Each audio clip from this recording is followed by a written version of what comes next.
對於愛嚟講啦，大家有冇諗過一個問題？如果我可以愛我自己，我可以將自己過得好好啦，俾到足夠嘅安全感我自己，咁我點解仲需要另一半呢？有一句說話咧係咁樣講噶，我哋尋尋覓覓就好似喺度揾緊曾經失去咗嘅自己嗰個另一半，亦都係點解愛情如此吸引人嘅地方。當我哋揾到另外一半，覺得啱 feel 係嗰個人嘅時候，我哋好自然就會覺得，哇，係你啦，揾到嗰塊拼圖啦，我哋內心嗰個未被填補嘅空缺咧，就終於可以揾到適合嘅人選啦。甚至乎啊，有人會覺得天地化為零。Agnes 相信咧，呢個係好多人對於愛情嘅印象嚟噶，但係大家有冇發現到啊？喺呢一個過程裏面咧，有時我哋會覺得，咦，點解原本覺得啱嗰個人咧，又好似有啲唔對路咁嘅？於是乎，我哋喺嗰個相處嘅過程裏面會覺得好痛苦啦，好掙扎啦，會同對方鬧交，跟住可能會分手啦，再去揾另外一個覺得啱嘅人，不斷咁樣喺呢一個回圈裏面循環。自從亞當夏娃出現咗之後，即係自從人類誕生以嚟，我哋一路都喺度探討緊愛呢個話題。究竟愛嘅真正本意係啲乜嘢呢？有啲人認為愛可能淨係存在喺兩個陌生人之間，佢哋因為 destiny 相遇咗啦，而形成咗一種刻骨銘心嘅愛情。有啲人認為愛嘅範圍可能係更加廣，可能係包括我哋同父母啊、仔女之間嘅愛啦、友情啦、戀人啦。甚至係對自己嘅愛，但係呢啲所有嘅情愫唔係話你自己自自然然就識得產生嘅喎。大家可以回憶一下細個嘅時候喺屋企，我哋同父母兄弟姊妹嘅相處啦。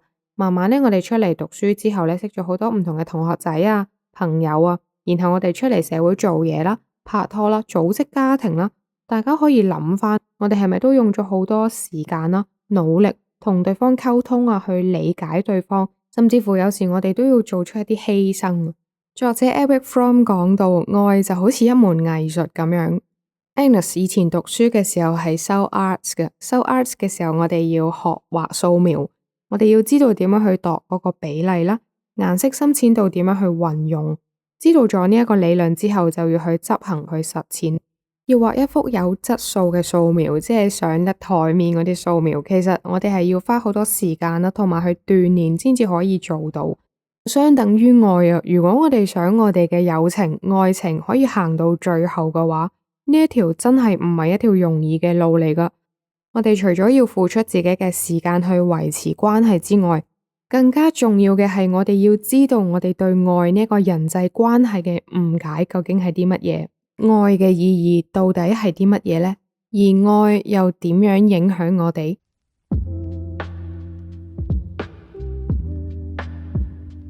作者 Eric Fromm 講到，對於愛呢，我哋有三個唔同嘅誤解。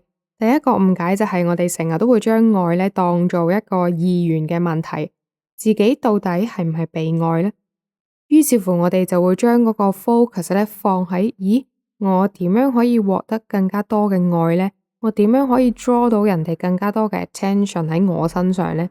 書入面亦都有舉例啊，男性同女性有啲唔同，男性就會偏向努力喺工作嗰方面啦，佢哋會努力去提升自己嘅地位啦，獲得更加多嘅權力有 power 啦，而女性呢，就會係表現喺外在方面，佢哋會去打扮自己啊，甚至乎有啲人會去整容。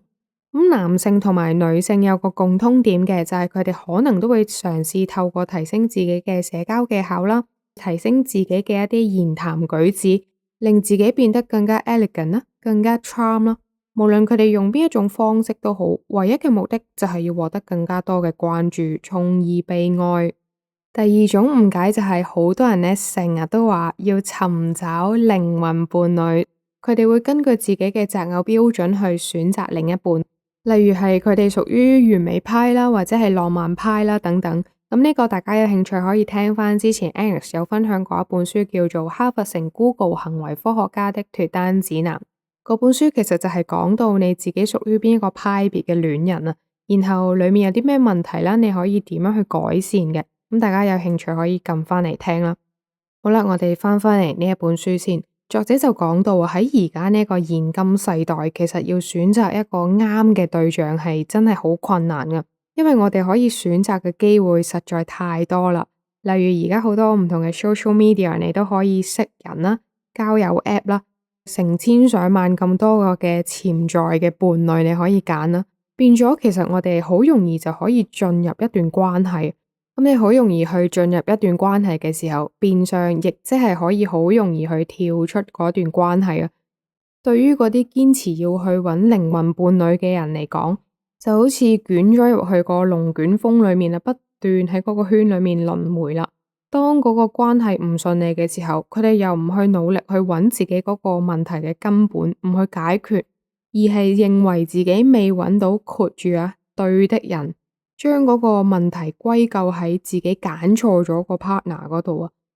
大家要知道啦，冇任何一段關係係冇問題㗎，唔好話愛情啊，就算你同屋企人、同朋友都會有嗌霎嘅時候。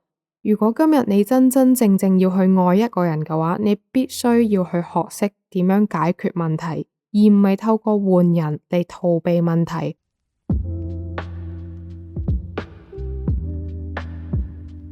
將痴情當做愛情係人類對愛嘅第三種誤解啊！書入面有個例子就係兩個孤獨嘅陌生人，當佢哋相遇，然後佢哋拍拖啊，開始約會。初頭咧，佢哋會時時刻刻都好想黐埋一齊啊。當佢哋要分開嘅時候，就難離難捨。有啲人認為呢一種係一種好強烈嘅愛，係嘅。對於長期孤獨嘅人嚟講，咁有個人喺隔籬陪住自己，當然係好啦。大家可以互相療癒，大家係咪？甚至乎可以解決到佢哋好多嘅問題啊。但係隨住時間越嚟越耐，兩個人熟咗大家之後啊，都見過大家可能好污穢個樣啊，大家嘅缺點之後，睇清楚對方係點嘅樣啦。咁最初嗰個好痴迷嘅感覺就會慢慢減弱啦，好正常啦。過咗蜜月期嗰個階段之後，有機會就會好頻繁地出現一啲嗌交嘅場面啦，成日都話對對方好失望啊，你唔了解我啊，覺得你好悶啊，開始咧嗰個關係可能係有啲裂痕啦。Annis 又加插啦，大家可以真係去聽下，之前分享過一本書叫做《親密關係1同埋2》，裏面有4個唔同嘅 steps 咧，都係講關於我哋點樣去了解自己嘅內心嘅傷痛啊。透過同伴侶嘅相處完整大家之餘，亦都令到自己嘅情緒成年。而作者喺呢一度講嘅第三個誤解啊，人類將痴情當做愛情。又好坦白講啊，一段關係最初頭真係有一種磁力，大家都會出現咗一種好強嘅吸引力。但係最重要嘅就係我哋要認識到嗰個愛嘅本質係啲乜嘢。而真正嘅愛、真正嘅感情，通常都係喺熱戀期之後先至開始建立噶。聽到呢一度，如果大家都話我都想建立一段長久又穩定嘅關係嘅，就好似開頭所講。愛嘅藝術係等於我哋要理解當中嘅理論啦，同埋去實踐。我哋而家知道對愛嘅誤解之後，咁實踐有啲咩 technique 啊，或者有啲咩地雷可以避開呢？下一集繼續同大家分享。